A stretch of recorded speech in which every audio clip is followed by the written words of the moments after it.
Welcome to Action on Pain, a podcast dedicated to highlighting the significant efforts underway in Canada to address chronic pain. By presenting perspectives from individuals who live with pain, researchers, clinicians, and other stakeholders, we explore various impacts on people's lives and the initiatives, research endeavors, and the committed professionals working to effect meaningful change. This work is guided by Health Canada's Action Plan for Pain. Join us as we raise awareness and share stories that are shaping the future of pain management in Canada. Well, hello, everyone, and thank you for joining us on another episode of the Action on Pain podcast. I'm Virginia McIntyre, and I'm joined here today with my lovely co-hosts, Jennifer and Keith, and we have a real special guest for you today. Absolutely, and oh boy, I'm coming off of a very busy and challenging few weeks. It's a real pleasure to be in the studio today with, of course, my favorite podcast co-hosts.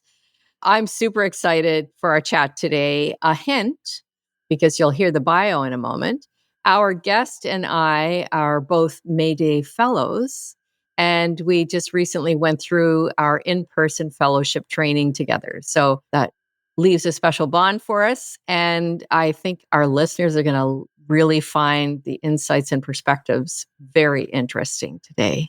Great. Thanks, Jen. And yeah, it's always a pleasure to be here. I'm Keith Meldrum. Always enjoy the opportunity to get back in the studio with you two and have an amazing conversation with a guest.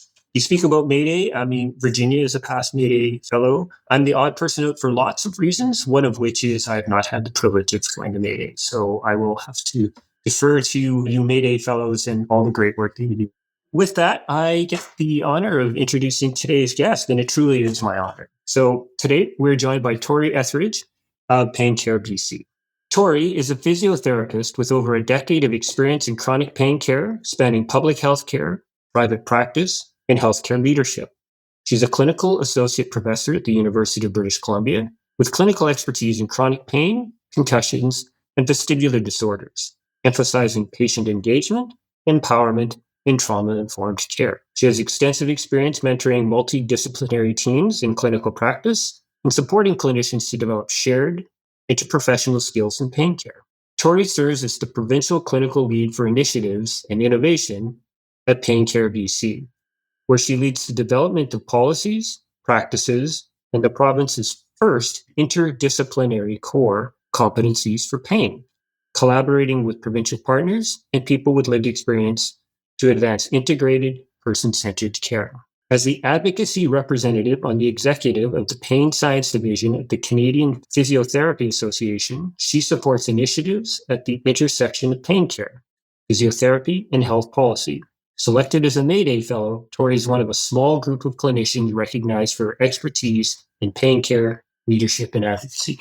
Tori, thank you for joining us today. Thank you for having me. What an honor to be here. Well, Tori, it is great to have you here. So for first question, we'd like to know, your work with Pain Care BC aligns with goal number 3 of the action plan, which is that people living with pain and healthcare professionals have the knowledge, the skills, and educational supports to appropriately assess and manage pain based on population needs. The broader community understands pain as a legitimate biopsychosocial condition, and the stigma is reduced. So what we'd like to know is, can you speak to how your work relates to that whole mouthful, that whole goal that I just said there? Yeah, I think that this has been an area of passion for me for a while, and I don't even think I realized it.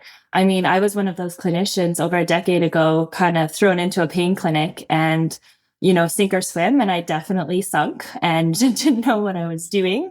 I was in over my head. Everything I knew wasn't working, and I didn't really know what else to do. And I guess the journey really started there. I had to learn a lot and learn a lot fast. And it just got me to start reflecting about, what do we learn in school to support people in pain? What skills do we actually have? And do we have the right knowledge to support the needs of the population that we're working with? And I think the answer is no. And just as I've been going forward in my work more and more, I've been realizing that this is not just physio, this is across all disciplines, unfortunately. That was my next question. I was going to ask you, do you feel it's across all disciplines? How were you able to find that out? And what is your next step? Yeah, so through my role with Pain Care BC, I mean, before that, I was, a supervisor and a director in different capacities, working with interprofessional teams, trying to integrate medical and rehab teams for pain care, because that is our gold standard of care. Multi-disc means we're working together, but kind of more in silos. And then our patients end up having like 6 different treatment plans and none of them relate to each other versus true interdisc care means that we're actually working together. We're speaking to each other on our team. We're setting co-treatment plans. We're ensuring that it's not overcapacitating the needs of our patient. And we're making sure that we're complementing each other in what we're doing. And we're sending the same message in each session. So I think that through the management and leadership positions I have, I also started realizing that's not really happening in many places. And through my work with Pain Care BC, so it started just with creating the first clinical network in our province. I run the network. We span all disciplines, all allied health disciplines, and we meet monthly and we start talking about, challenges that they're having in practice. We do case studies, we run education sessions.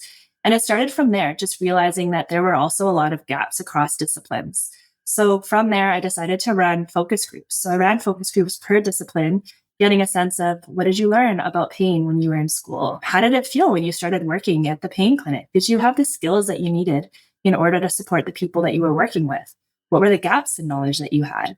What do you think clinicians working in pain should know? And from there, we gathered a lot of information and we did a thematic analysis, which now looking back, I'm like, oh, I should have made sure I could publish all of this, unfortunately. And we came up with lots of key themes. And, the themes were, I feel isolated. I feel alone. I don't know what I'm doing. Everything I know is not working, but I don't know what else to do. Everything's a gap. I don't even know what the gaps are. So from there, that kind of spurred me on to start working on competencies a little bit. I'm really interested in your work in the core competencies. And as you know, it's something I had a real interest in. It's like a few years after getting into my advocacy work and into research, I was like, what is happening in these curricula? And trying to look behind those doors as an individual is not possible. You can't even get people to get back to you. So I was, really excited to see when Pain Care BC sort of expanded the work that you were doing to take this on. But it sounds like it's still been a bit of a challenge in some ways. Can you speak to some of the challenges that you're finding with the interdisciplinary competencies? It is challenging because I think that interprofessional practice and team-based care is something that a lot of individuals are starting to recognize is what we should be doing. But a lot of our systems are not set up to really support team-based care. And I know through UBC, they're doing a whole team-based care clinic right now. I've been chatting with them about it and trying to figure out, like, what does that actually mean? What does it look like in practice? How do we set the stage early on and have buy-in from everyone on the team so that we're actually truly doing team-based care? And I'll think with a lot of chronic conditions, actually, many different conditions, everyone would benefit from input from multiple different providers who are on the same page for care. And I think it is still a challenge because our systems are not set up for it. I mean, even within the university system, I'm getting more in geek. I'm slowly working my way in. Good for you. Keep at it. I'm not giving up. Giving up. I know. I think it's very clear that there's not much education in pain for any of the disciplines. I was speaking to a psychologist recently who works at one of the universities, and she was telling me, like, there's not really anything talked about for chronic pain until you get into the stages where you're deciding which areas you want to specialize in and you take more courses with those specific populations. So it's not just physio, it's not just med, it's all of the disciplines. And that really spurred on this work for the competencies that we're doing. Doesn't it go back to what you often hear, and I've been hearing for years, that veterinarians get significant more education in pain than our healthcare providers do? There's something to say for that. It's true. Unfortunately, it's true still. I was recently giving a talk to some physicians, and we had a room full of about, I think, 60 physicians. And we were just talking about, Pain Care BC and who we are and what we do. And one of the first questions that came back is, how do I know my patient has chronic pain? What is my role if I can't fix their pain? My job is to diagnose, treat, and refer on. And if I can't really do any of those things, what do I do for pain? We are speaking about terms like nocioplastic, neuropathic pain, nociceptive pain, and those terms were not familiar for them. That's very telling. And were these family physicians, Tori? Or, yes. In my humble opinion, the foundation of healthcare, because that's usually where you land first. great that they're asking the question. They shouldn't be having to ask that question because it should be fundamental and foundational to their education. They should know what all those terms mean, and when their fix-it toolkit is no longer appropriate, what is appropriate to move on. So, to say the work that Pain Care BC has taken on and what you're leading is important is, I think, an understatement. There's so much that you've just said that I want to explore. Yeah. I know. Yes. Tori, Yeah. I'm hearing you talking about what it's like when the opposite of multidisciplinary teams where people are receiving a multitude of treatment plans. Been there, done that, and then try to coordinate that in your mind, try to understand it as a patient, as a person living with pain is incredibly complicated. And I remember, throughout my journey, at least to date, feeling at times like, oh my gosh, I know that the reports that I would have been written about me on the last appointment with specialist A is available to specialist B and C, et cetera. But they may or may not see it or have an opportunity to read it. And so you're interpreting what you've heard. And then they come back with a new idea. And so, there's this back and forth. And I remember thinking at times, wow, I wish they could just sit in a room together just for 5 minutes, 10 minutes, something like that. A big ask, because as you say, the system is simply not set up for that. And it isn't, I believe, for lack of willingness from the clinicians at all. So it's encouraging to hear that thought process. And then I guess the other thing is great to know that you're working with UBC and, their various programming for healthcare clinicians. Every university approaches it differently. Exactly. Yeah.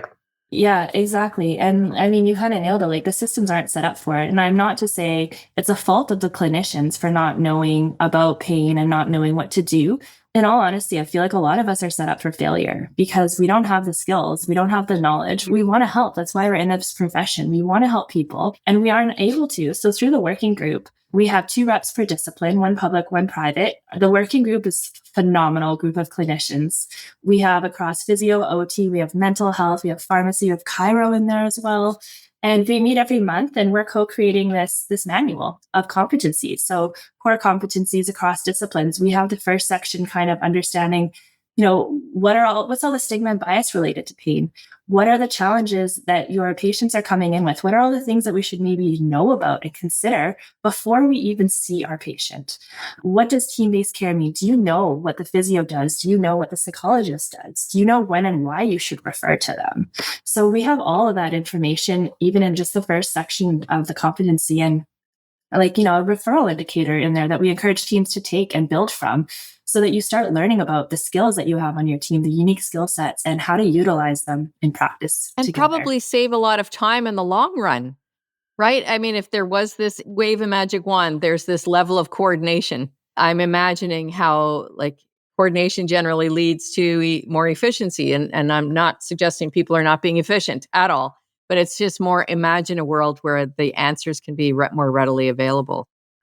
I'm wondering too, when you develop something like this, Tori, is this something, this is amazing to start with and much needed. And I like how you seem to have everybody at the table. I'm assuming you have a person with lived experience at the table. I have 2. Ooh, okay. There you go. Well done. But I guess my question was, will this be available to other provinces? Because, why reinvent the wheel? Yes. Yes, I've actually, before starting this work, I engaged across the province with clinical leads, thanks to Maria for helping me find all those leads. Asking them, yes, Maria Smith. Yeah. I was like, I want to do this thing. I need help. Who are all the people across the province? I met with a lot of them, getting a sense of, are you doing any of this work? Are you interested in this work? Would it be helpful for you? And the summary is that no one's really doing this work. We did a few literature reviews before we started this work as well, both within BC, nationally, internationally, and we couldn't really find anything on core competencies for pain. There was a lot of pre-licensure work, but there's nothing really post-licensure.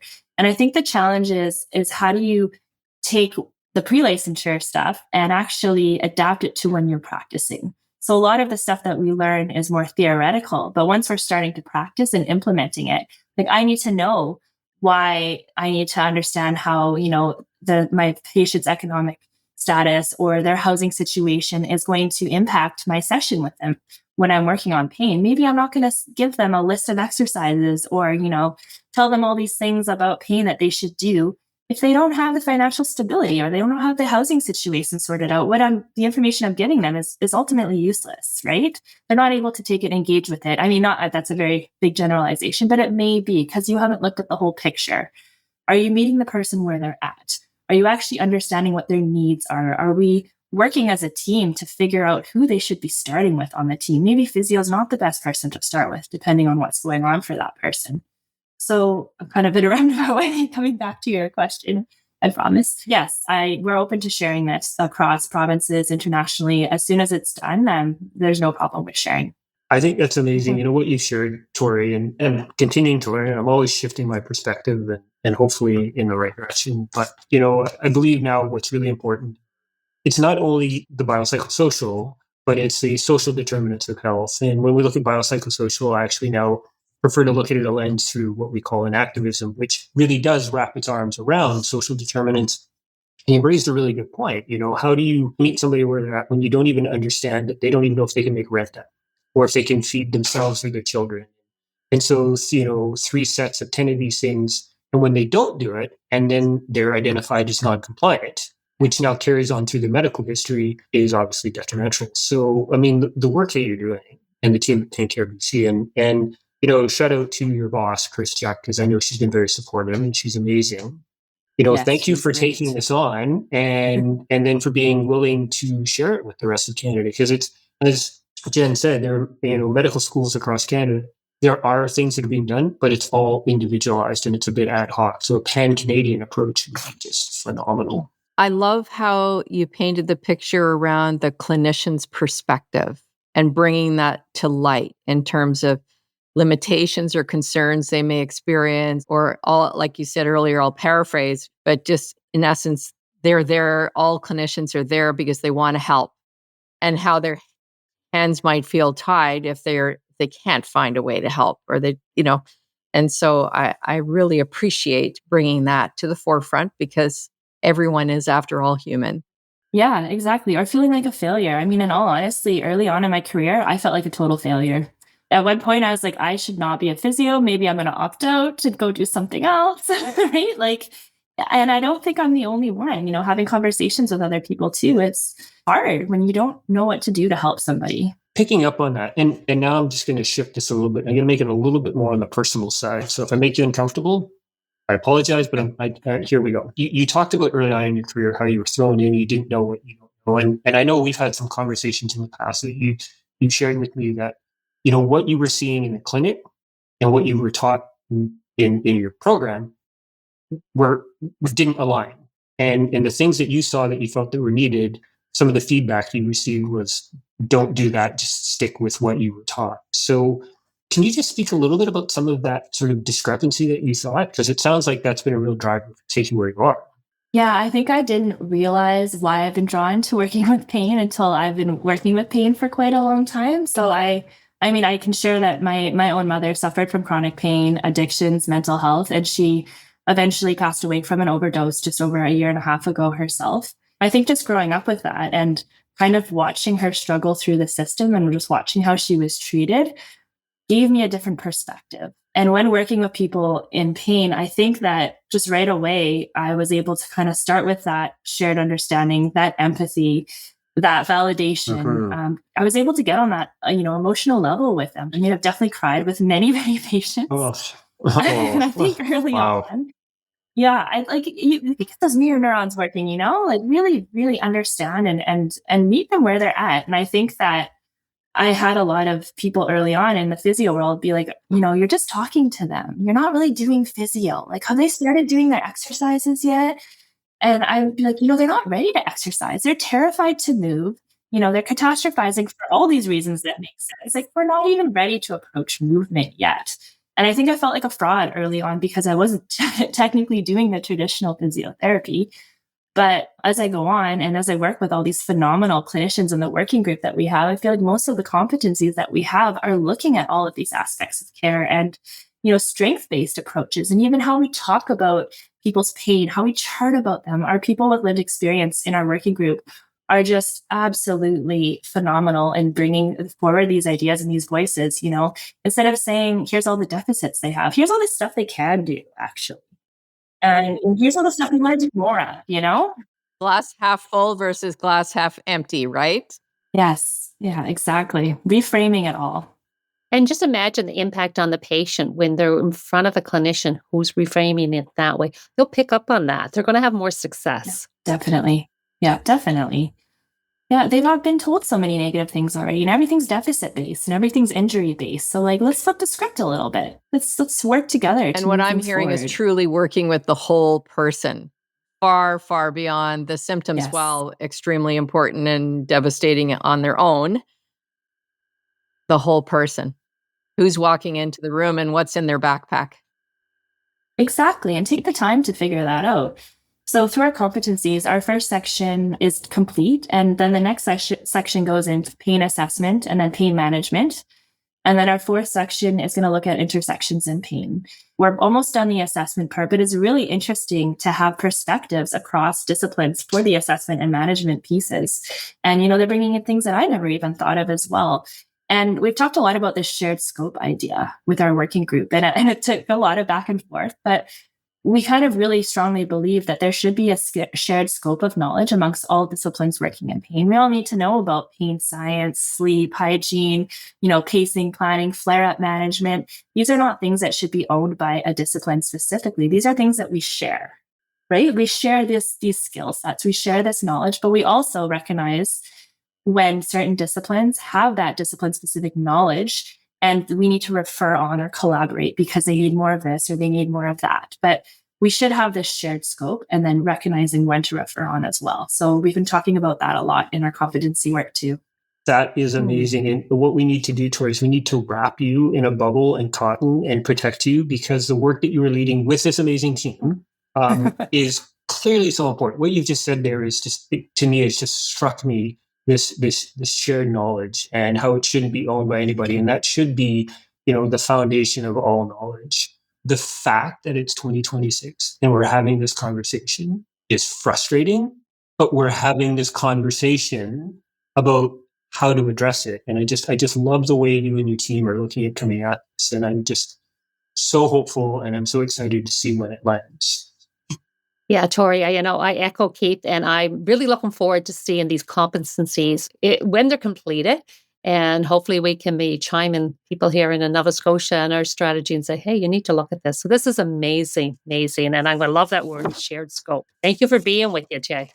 Yeah, thanks. And I guess the last piece I'll share is that I'm also co-working on a manager's companion manual. So we're looking at how do you support teams working in pain, and why do they need time to review the notes before session? Why do they need to do complex case reviews?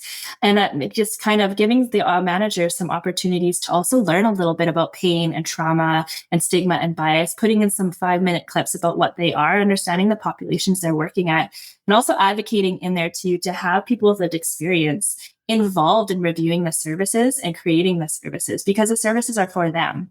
So why is it clinicians and managers creating these services for people and they have no input into it? So in the manager's companion manual that we're working on as well, we cover a lot of these pieces too, which totally open to share as well. You thought of everything. Tori, this is remarkable. I'm super excited to hear about it. I'm extremely excited for our listeners to hear about it. And I think, this is the perfect way for us to sort of wrap up our session today. I mean, it's just so encouraging. It gives me such hope for the future of pain.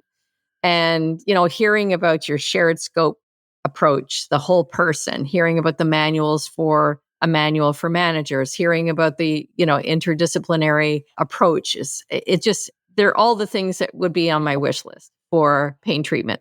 So I'm so excited about that. Thank you for taking this time today with us. And like I say, I'm excited about our listeners getting a chance to hear from you as well. Thank you. I would like to thank all of our listeners for tuning in to the Action on Pain podcast. We hope this episode has shed some light on the important work being done in Canada, as guided by Health Canada's and Action Plan for Pain in Canada. Until next time. Thank you for joining us today on Action on Pain. If you enjoyed the discussion, please follow us on your preferred podcast platform to stay updated, and please share with your networks. A 5-star rating and review would help others find our show. Your feedback is important. This podcast does not contain any medical advice.